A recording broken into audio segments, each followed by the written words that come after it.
The single most important thing I can do is to help in any way I can prepare the next generation of leadership.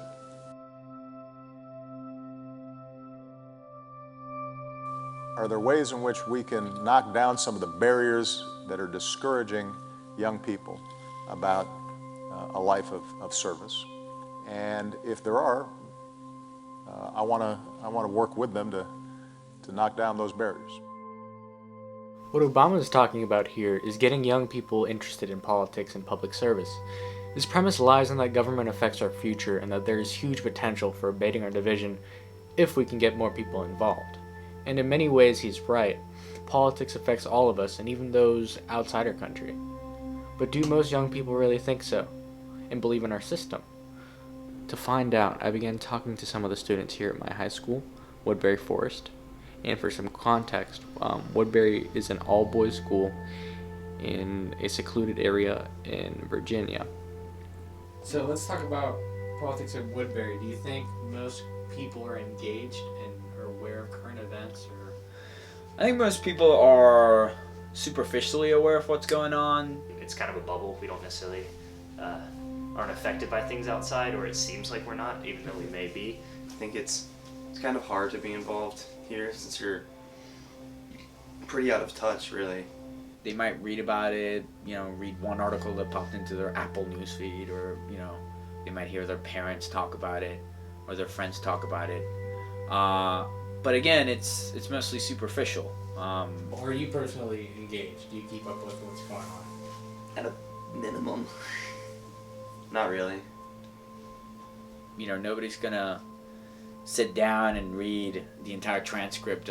Not very many people are going to sit down and read the transcript or watch the video of the, Pelosi-Trump-Schumer meeting. It's just not what's going to happen.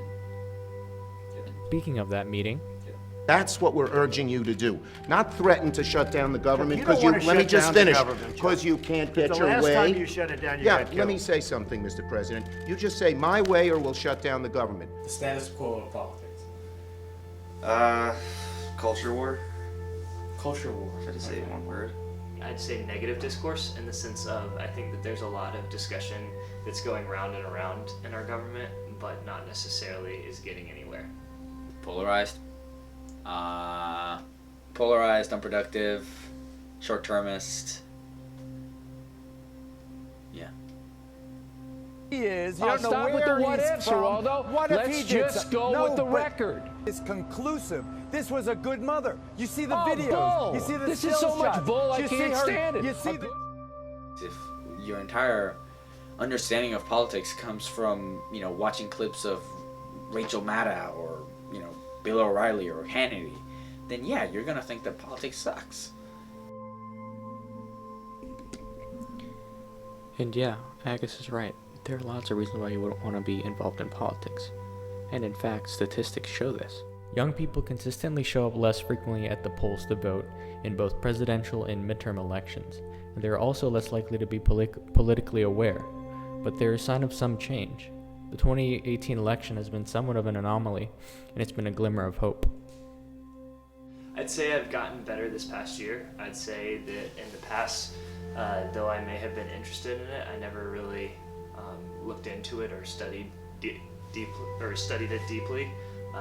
But now, after talking to you, to Agus, and really being in the government class, I've really gotten interested in it and looked into further details about it. I read the National Review. I get the Wall Street Journal's top 10, which I read like every other day. I read an unhealthy amount. I listen to the news every morning. I definitely think low involvement is an issue. I don't think it's the biggest issue we face right now. So you think we're on kind of an upslope in terms of engagement? And I mean, that's kind of true considering this midterm election has been a historical high since the early 90s. And that's that could be either a good thing or a bad thing. It could be temporary or permanent. I can't tell.